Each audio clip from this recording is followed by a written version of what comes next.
जय हिंद प्यारे बच्चों। पार्ट 1 वीडियो में हम जो है इसके बाद डिस्कशन कर लिए थे, क्योंकि वो वीडियो लंबा ना हो जाए इसलिए वीडियो को रोक दिया गया था। ये पार्ट 2 वीडियो में आपको हम जो है इससे आगे हम बताएंगे, क्योंकि पार्ट 1 वीडियो में आपको हम बता दिए थे मनुस्मृति के बारे में, क्योंकि मनु ने मनुस्मृति लिखा था, गार्मी जो है गार्मी संहिता ने लिखा था, और पाणिनि ने अष्टाध्याय लिखा था। और व्याकरण ग्रंथ था, यह क्या था? व्याकरण ग्रंथ था। कहीं दिक्कत इतना कहीं परेशानी नहीं होनी चाहिए। आगे बढ़ते हैं।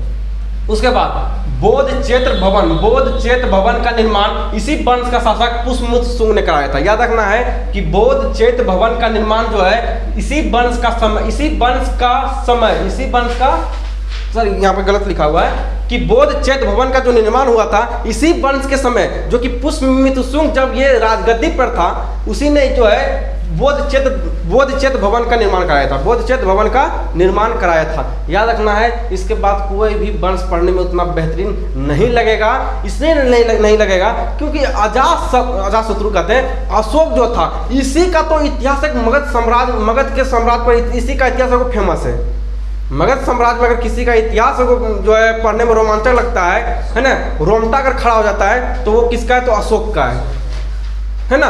और अशोक ने जो अपने इतिहास को रचा है, उसके इतिहास को आज अगर जो है स्कूलों में पढ़ाया जाए, अगर बच्चों को पढ़ाया जाए, जो है अपने इंग्लिश मीडियम स्कूलों में पढ़ाया जाए बच्चों को, तो उसके अंदर एक बिहारी का फीलिंग आएगा कि हमारे भी बिहार में ऐसे भी सम्राट, ऐसे भी राजा थे, प्रतापी राजा थे, जिसने आज मान लीजिए कि आज वो मोदी के बराबर है ना।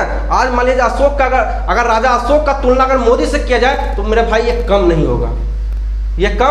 होगा। वही राजा अशोक का, वो कहने का मतलब यह है कि राजा अशोक की तरह ही उनका भी कार्यकाल चल रहा है। 3 बार शपथ ग्रहण ले लेना है ना, ये बहुत मुमकिन होगा।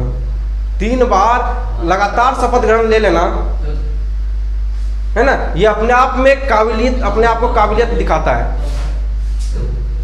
है ना। आगे बढ़ते हैं। इस काल में कुल 2 बार युद्ध हुआ था। इस काल में जो है 2 बार कुल युद्ध हुआ था। पहला था विदर्भ का युद्ध, दूसरा था यवन आक्रमणकारी का युद्ध। यवन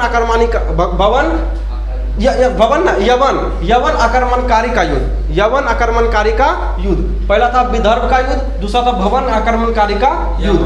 ठीक है, हाँ यवन। उसके बाद आगे बढ़ते हैं। दूसरा है विदर्भ में हो रहे उत्तराधिकारी के युद्ध को दबाने के लिए अग्निमित्र को भेजा तथा विजय का पताका भी लहरा दिया। इसी की जानकारी यहाँ ध्यान रखना है। कहने का मतलब यह है कि जब विदर्भ में युद्ध हो रहा था, तो उस युद्ध को दबाने के लिए पुष्यमित्र शुंग ने क्या किया? तो पुष्यमित्र शुंग ने अपना बेटा अग्निमित्र को क्या किया? तो ये दबाने के लिए जो है कहाँ भेजा? विदर्भ में भेजा। जिस प्रकार बिंदुसार ने हो रहे युद्ध है ना, कलिंग में हो रहे युद्ध को दबाने के लिए अपना बेटा, पहला बड़ा बेटा जो है सुसीम को भेजा था, उसके बाद अशोक को भेजा है ना। उसी प्रकार ये जाकर अपना बेटा को ही भेजा था। ठीक है, तो इसने क्या किया?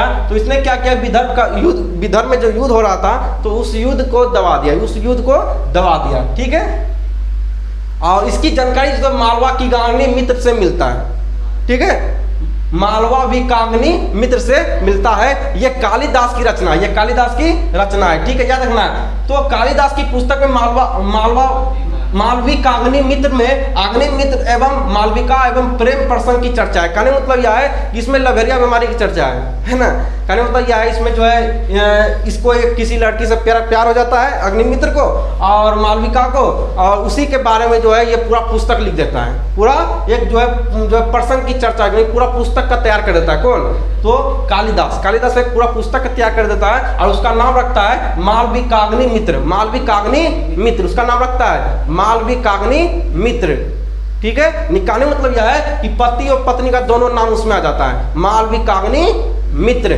ठीक है, तो कहने का मतलब यह है कि जब विदर्भ पहला आक्रमण, जब विदर्भ के युद्ध को दबाया था, जब विदर्भ का युद्ध को दबाया था कौन, तो पुष्यमित्र ने अग्निमित्र दबाया था। तो इसकी जानकारी कहाँ से मिलता है, इस युद्ध को दबाने की जानकारी किससे मिलता है, तो याद रखना है मालविका का अग्निमित्र से मिलता है, जो कि ये प्रेम प्रसंग है। यह क्या है, एक प्रेम प्रसंग है। इसमें जो है पति पत्नी की जो है कहने का मतलब यह है अग्निमित्र और जो है मालविका अग्नि की चर्चा किया गया है।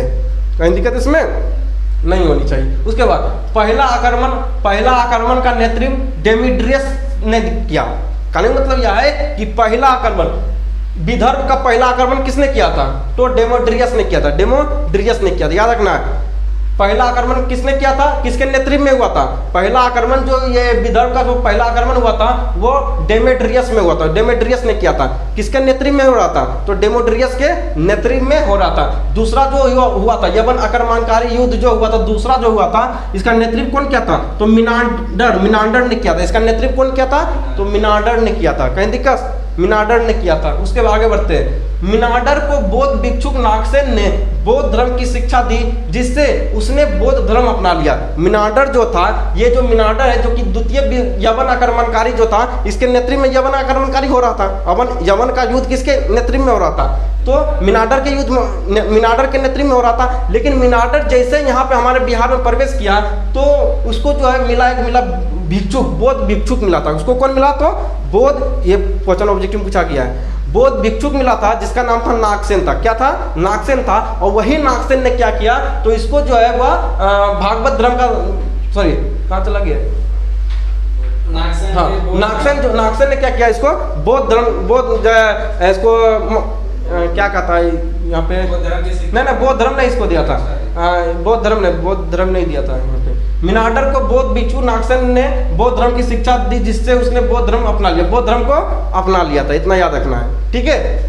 उसके बाद पुष्यमित्र शुंग ने पतंजलि के नेतृत्व में 2 अश्वमेध यज्ञ कराया था। ये पूछा जाता है, क्वेश्चन पूछा हुआ क्वेश्चन है कि पुष्यमित्र शुंग ने पतंजलि के नेतृत्व में क्या किया था, तो 2 अश्वमेध यज्ञ करवाया था, 2 अश्वमेध यज्ञ करवाया था। ठीक है, आगे बढ़ते हैं। पुष्यमित्र कलिंग नरेश, यही कलिंग नरेश है होगा। कलिंग नरेश खारवेल ने पुष्यमित्र शुंग को पराजित कर दिया था।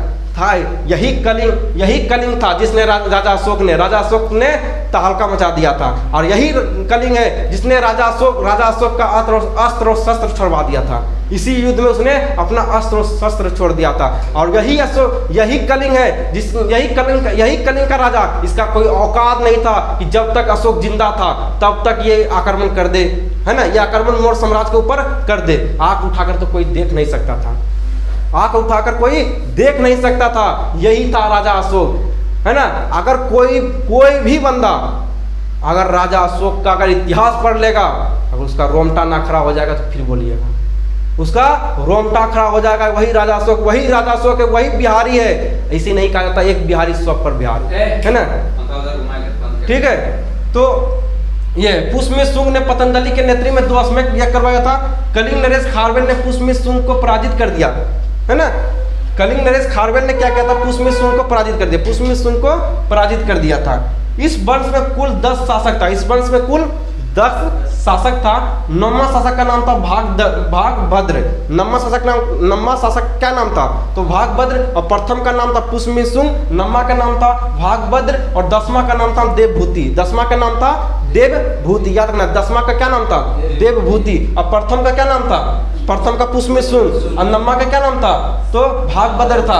और 10वां कौन था, देवभूति। और हम बार बार यही जो है बता रहे हैं कि जो भी लास्ट शासक आया सब लोल बकलोल आया।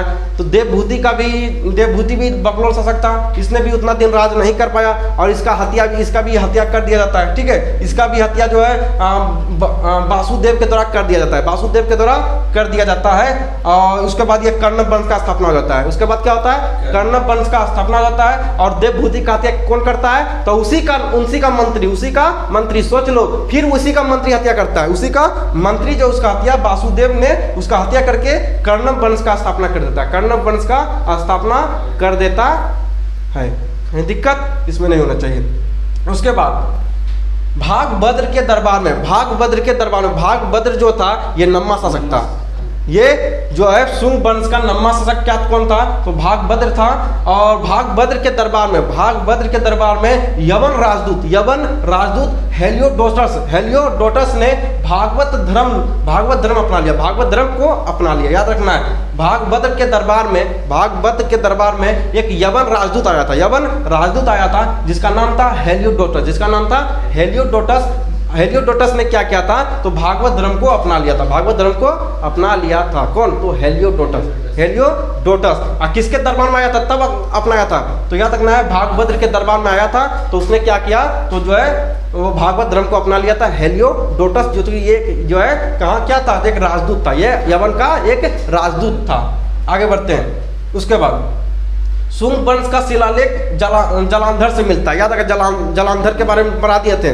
जलांधर से मिलता है। पुष्मिन शुंग का जो भी इसका कहने मतलब जो साचू का स्तूप था, है ना, भरभू का स्तूप था, ये सभी कहाँ से मिलता है? तो जलांधर से मिलता है। कहाँ से?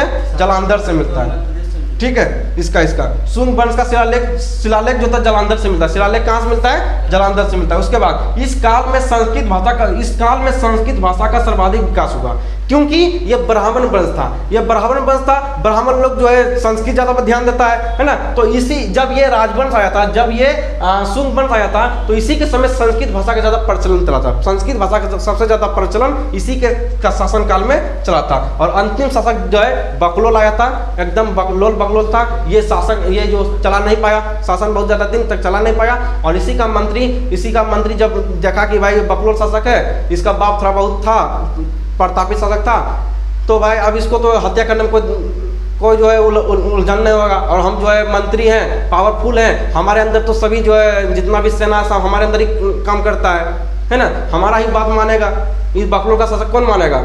तो इसने क्या किया? देवभूति का हत्या कर दिया। देवभूति का हत्या वासुदेव कर देता है और कर्णव वंश का स्थापना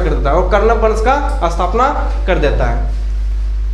ठीक है, कहीं दिक्कत हो गया? ये जो है शुंग वंश समाप्त हो गया। अब बच्चा छोटा वंश है, एक सतवाहन है, वो कर्णव वंश है। बस एक वीडियो और लगेगा, बस चैप्टर नंबर 2 समाप्त हो जाएगा। ठीक है, चैप्टर नंबर 2 समाप्त हो जाएगा। अब मिलते हैं नेक्स्ट वीडियो, तब तक के लिए।